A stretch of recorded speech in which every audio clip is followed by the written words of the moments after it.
Hello everyone, তোমরা সবাই কেমন আছো? আশা করি তোমরা সবাই ভালো আছো। আমিও ভালো আছি। এটা আমার ভয়েসের ফার্স্ট ভিডিও। কোনো কিছু ভুল হলে তোমরা অবশ্যই জানাবে।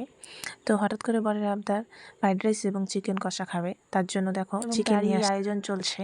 তো আমি প্রথম মাংসটা ধুয়ে নেব।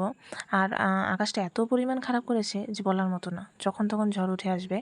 আর কারেন্টও থাকবে না জানি, তার জন্য একটু তাড়াহুড়ো করেই করছিলাম। এদিকে আমার শাশুড়ি মা ফ্রাইড রাইসের জন্য যা যা উপকরণ প্রয়োজন সবই রেডি করে রেখেছে, আমার কোনো চিন্তা নেই।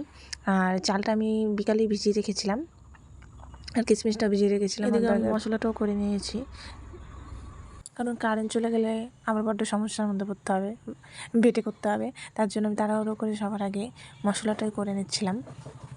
এদিকে আমার মশলা করা হয়ে গেছে। এদিকে মাংসটা আমি মাখিয়ে নিব, কারণ মাংসটা কিছুক্ষণ আগে মাখিয়ে রাখলে তোমার মাংসের টেক্সটটা একটু অন্যরকম। আমি কাঠের উনুনেই রান্না করি, দিনের বেলা কাঠের উনুনে রান্না করি, রাতে প্রয়োজন হলে গ্যাসে রান্না করি। আমাদের সাথে কথা বলতে বলতে আমার মাংসটা কষানোও হয়ে গেছে, এখন আমি ঝোল দিয়ে দেবো।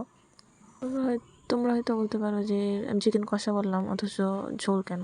আমাদের মোটামুটি ঝোলটা লাগে, কারণ আমাদের ঝোল ছাড়া কেউ খেতে পারে না। আর ওইদিকে আমি ফ্রাইড রাইসের চালটা বসিয়ে দিয়েছি, মোটামুটি ফ্রাইড রাইসের ভাতটা হয়ে গেছে। এদিকে তোমার দাদাভাইও চলে এসে, তোমার দাদাভাইকে আমি মাংসটা টেস্ট করতে দিয়েছি, তোমার দাদাভাই রিভিউ দেবে, দেখবে রিয়াকশান কী দিচ্ছে দেখো খালি।